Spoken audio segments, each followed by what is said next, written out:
ಗೃಹ ಸಚಿವರು ಪೊಲೀಸರ ವಿರುದ್ಧ ಮಾನಹಾನಿಕರ ಹೇಳಿಕೆ ನೀಡುವುದು ಸರಿಯಲ್ಲ. ಇದನ್ನ ಕಾಂಗ್ರೆಸ್ ಖಂಡಿಸುತ್ತೆ. ಅವರ ಹೇಳಿಕೆ ಸರ್ಕಾರದ ಆಡಳಿತ ವ್ಯವಸ್ಥೆಯನ್ನ ಟೀಕಿಸಿದೆ ಅಂತ ಮಾಜಿ ಸಚಿವ ಕಾಂಗ್ರೆಸ್ನ ಹಿರಿಯ ನಾಯಕ ರಮಾನಾಥ್ ರೈ ಹೇಳಿದ್ದಾರೆ.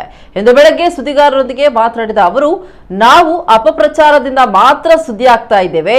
ಬಿಜೆಪಿಯ ಗೃಹ ಸಚಿವರು ಪೊಲೀಸರನ್ನ ಶ್ವಾನಗಳೆಂದು ಕರೆದಿದ್ದಾರೆ. ಇದನ್ನ ಮಾಧ್ಯಮಗಳಲ್ಲಿ ತರಾಟೆ ಅಂತ ಹೇಳಿದ್ದಾರೆ. ಕಾಂಗ್ರೆಸ್ನವರು ಮಾತನಾಡಿದ್ರೆ ಅದು ಬೈದಿದ್ದು, ಬಿಜೆಪಿಯವರು ಮಾತನಾಡಿದ್ರೆ ತರಾಟೆ ಅಂತ ತಮ್ಮ ಅಸಹನೆ ವ್ಯಕ್ತಪಡಿಸಿದ್ರು. ಈ ಜಿಲ್ಲೆಯಲ್ಲಿ ಮತೀಯವಾದ ಹಿನ್ನೆಲೆಯಲ್ಲಿ ಹಿಂದೂ ಮುಸ್ಲಿಂ ಹತ್ಯೆಯಾಯಿತು. ಇದರಲ್ಲಿ ಒಬ್ಬನೇ ಒಬ್ಬ ಕಾಂಗ್ರೆಸ್ ಸದಸ್ಯ ಮೇಲೆ ಎಫ್ಐಆರ್ ಇದ್ರೆ ನಾನು ರಾಜಕೀಯ ನಿವೃತ್ತಿ ಪಡೆಯುತ್ತೇನೆ. ಇದನ್ನ ಮಾಧ್ಯಮಗಳಲ್ಲಿ ಬರೆಯಬೇಕು ಅಂತ ಜನರು ಆಕ್ರೋಶ ವ್ಯಕ್ತಪಡಿಸಿದ್ದಾರೆ. ನಾನು ಪೊಲೀಸರಿಗೆ ಬೈದಿದ್ದೇನೆ ಅಂತ ನೀವು ದಾಖಲೆ ಸಮೇತ ತೋರಿಸಿದ್ರೆ ರಾಜಕೀಯ ನಿವೃತ್ತಿ ತೆಗೆದುಕೊಳ್ಳುತ್ತೇನೆ.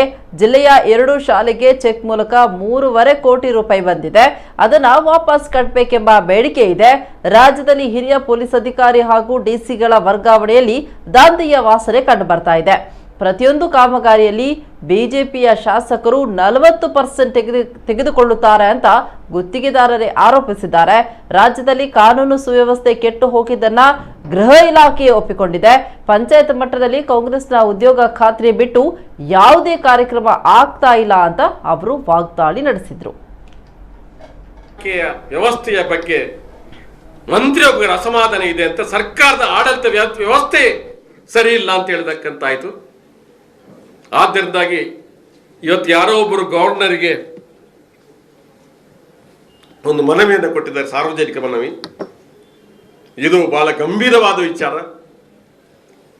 ಇದು ಕೇವಲ ಮಂತ್ರಿ ಇಲಾಖೆಯ ಬಗ್ಗೆ ಹೇಳಿರ್ತಕ್ಕಂಥದ್ದಲ್ಲ, ಸರ್ಕಾರದ ಆಡಳಿತ ವ್ಯವಸ್ಥೆಯ ಬಗ್ಗೆ ಕನ್ನಡಿಯನ್ನು ಇಟ್ಟಂತ ಆಗಿದೆ ಅಂತ ಹೇಳುವಂಥದ್ದನ್ನು ನಾನು ಈ ಸಂದರ್ಭ ಹೇಳಲಿಕ್ಕೆ ಇಷ್ಟಪಡ್ತಾ ಇದ್ದೀನಿ. ಇದು ನಾನು ಬಹಳ ಯೋಚನೆ ಮಾಡಿ ಪತ್ರಿಕಾಗೋಷ್ಠಿಯಲ್ಲಿ ನಾನು ಮಾತಾಡ್ತಾ ಇದ್ದೇನೆ. ಬೈದಿದೆ ಅಂತ ಹೇಳಿ ನೀವು ಪ್ರೂವ್ ಮಾಡಿದ್ರೆ ನಾನು ರಾಜಕೀಯ ನಿವೃತ್ತಿ ಆಗ್ತೇನೆ. ಸುಮ್ಮನೆ ಅಪಪ್ರಚಾರ ಮಾಡತಕ್ಕಂಥ ಬಾರಿ ಸುಲಭದ ನನ್ನ ಐಬಿಗೆ ಬಂದು ಅವರೇ ಹೇಳಿದ್ರು. ಅಲ್ಲ ಅಂತಂದ್ರೆ ನಾನು ರಾಜಕೀಯದ ಬಿಡ್ತೀನಿ. ನಾನು ತರಾಟೆಗೆ ತೆಗೆದುಕೊಂಡಿಲ್ಲ, ನಾನು ತಗೊಂಡಿಲ್ಲ, ನೀವು ತರಾಟೆಗೆ ತೆಗೆದುಕೊಂಡಿಲ್ಲ, ಬರೆದೂ ಇಲ್ಲ. ಆದರೆ ಇವತ್ತು ಅರಗಜ್ಜಾನ ಮಾತಾಡಿ ತರಾಟೆ ತೆಗೆದುಕೊಂಡ್ರೆ ನಿಮ್ಮಲ್ಲಿ ಬಂತಲ್ಲ, ಅದು ನಾವು ಇದ್ರೆ ನಾವು ಮಾತಾಡಿದ್ರೆ ಬೈದಿದೆ ಅಂತ ಆಯ್ತು. ಬಿಜೆಪಿಯವರು ಮಾತಾಡಿದ್ರೆ ಅದು ಒಳ್ಳೆತನಕ್ಕೆ ಮಾತಾಡೋದು, ಕಾಂಗ್ರೆಸ್ನವರು ಮಾತಾಡಿದ್ರೆ ಅದು ತರಾಟೆ, ಬೈಯುವುದು ತರಾಟೆ ಅಲ್ಲ. ಬಿಜೆಪಿಯವರು ಮಾತಾಡಿದ್ರೆ ಬೈಯುವುದು.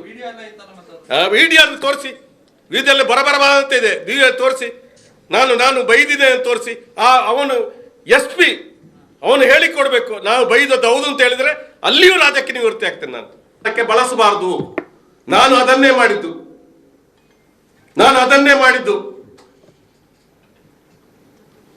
ಚೆಕ್ಕಿನ ಮೂಲಕ 3.5 ಕೋಟಿ ರೂಪಾಯಿ 2 ಶಾಲೆಗೆ ಬಂದಿದೆ.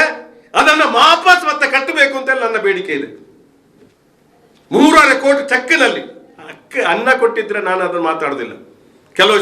ಕೆಲವು ದೇವಸ್ಥಾನ ಅನ್ನ ಕೊಡ್ತಾರೆ, ಅಕ್ಕಿ ಕೊಡ್ತಾರೆ, ಕಾಯಿ ಪಲ್ಯ ಕೊಡ್ತಾರೆ. ಅಪಪ್ರಚಾರದ ಸುದ್ದಿಗಳಿಂದ ಮಾತ್ರ ನಮಗೆ ಆ ಸುದ್ದಿ ಆಯ್ತು ಬಿಟ್ರೆ ಬೇರೆ ಏನಿಲ್ಲ.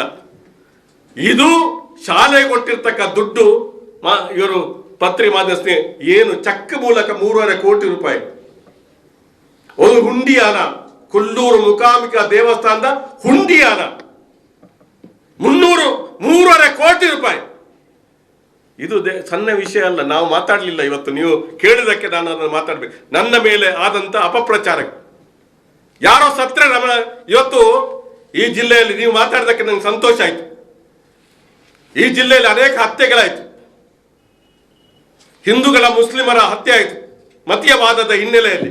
ಒಬ್ಬನೇ ಒಬ್ಬ ಕಾಂಗ್ರೆಸ್ FIR ನಲ್ಲಿ ಇದ್ರೆ ಪೊಲೀಸ್ ಸ್ಟೇಷನ್ ನಾನು ರಾಜಕೀಯ ಬಿಡ್ತೇನೆ. ಒಬ್ಬನೇ ಒಬ್ಬ FIR ನಲ್ಲಿ. ಇದನ್ನು ತಾವು ಬರೆಯಬೇಕು ಪತ್ರಿಕೆ. ಇನ್ನೊಬ್ಬ FIR ನಲ್ಲಿಲ್ಲ.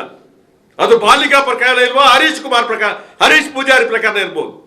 ಟಿಪ್ಪು ಸುಲ್ತಾನ್ ಜಯಂತಿ ದಿವಸ ಒಂದು ಹಿಂದೂ ಒಬ್ಬ ಸಾಯ್ಬೇಕು. ನಾನು ಇವತ್ತು ಹೇಳ್ತೀನಿ, ಒಬ್ಬ ಹಿಂದೂ ಒಬ್ಬ ಸಾಯ್ಬೇಕು. ಅದನ್ನು ಮಾಡಿದವರು ಬಿಜೆಪಿಯವರು. ಎಲ್ಲಿಂದ ಹೊರಟ ಕಾರು ಅಂತೇಳಿ ಇವತ್ತು ಹೋಗಿದೆ. ಅದು ಕೇಸ್ ನಡೀತಾ ಇದೆ, ಜಡ್ಜ್ಮೆಂಟ್ ಬಾಕಿ ಇದೆ.